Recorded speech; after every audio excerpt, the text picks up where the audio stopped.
देखिए, जैसे जैसे आप ही ने कहा, जब वो इंसिडेंट हुआ था, 400 लड़कियां फंसी हुई थी मुंबई में कामाठीपुरा जैसे जगह में, और यही चाहते थे कि उन बच्चियों को वहाँ से कैसे निकाले। सारे एनजीओज, मेरी mother in law, Vipla foundation, Vipla Kadri ने कहा कि ऐसे ऐसे है और इन 400 लोगों को हमको वहाँ से निकालना है।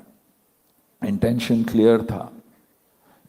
क्लियर था, तो डिसीजन लिया गया कि हमें कोवर्ट ऑपरेशन में उनको वहाँ से निकालेंगे, लेकिन पुलिस का भी साथ होना बहुत ज़रूरी था, सीएम का साथ होना, होम मिनिस्ट्री का साथ होना स्टेट में बहुत ज़रूरी था।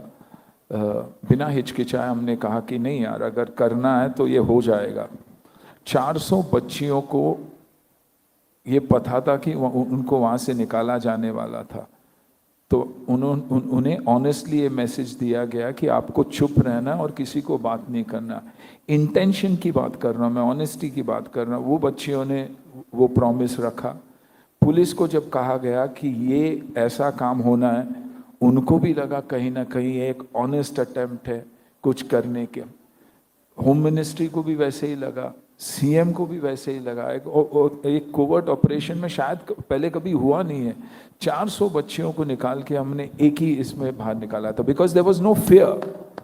हमारी इंटेंशंस ऑनेस्ट थी, तो ये डर नहीं था कि क्या होगा, बैकलैश होगी, अंडरवर्ल्ड इसको चला रही है, हमको गोली लगेगी, हमको ये होगा। तो जब आप नेगेटिव सोचते हो तो पॉजिटिव चीज़ें होती नहीं है, हिचकिचाहट होती है और हम रुक जाते हैं। तो आई थिंक ये छोटी चीज़ें हैं, ये बहुत ही छोटी चीज़ें हैं, लेकिन बहुत बड़ा इम्पैक्ट हो सकता है ज़िंदगी में। एक स्टेज आती है ज़िंदगी में, हमेशा, जैसे कि आज बोलते हैं कि लोग फिल्में चल नहीं रही, लेकिन कहीं ना कोई कुछ बड़ा होने वाला है, ये मेरा मानना है। क्योंकि जब मुझे फिल्मों का पहला ऑफर हुआ, तो वो दौर था जब डीवीडी पे फिल्में आने लग गई थी। लोगों ने सोचा था कि कभी कोई थिएटर जाएगा नहीं, अभी डीवीडी में घर बैठे बैठे हम मज़े से फिल्में देख सकेंगे। उस दौरान जो ट्रांजिशन हुआ, तब एक्शन बहुत चल रहा था। मैं एक मार्शल आर्ट्स बैकग्राउंड से आता हूँ, और मैं लाइव स्टेज पे कुछ परफॉर्म कर रहा था, किसी ने मुझे देखा और ऑफर किया। अभी देखिए, पीरियड खराब था, जैसे पेंडेमिक के दौर पर ही बहुत सारे सिटीज़ बड़े हुए। जैसे पेंडेमिक के दौर में ही देहरादून में जब लोग वापस आए, उन्हें लगा कि यार हमारी जगह, हमारी जन्मभूमि is better than any other place. कर्मभूमि तो होती है, लेकिन जन्मभूमि इज बेटर।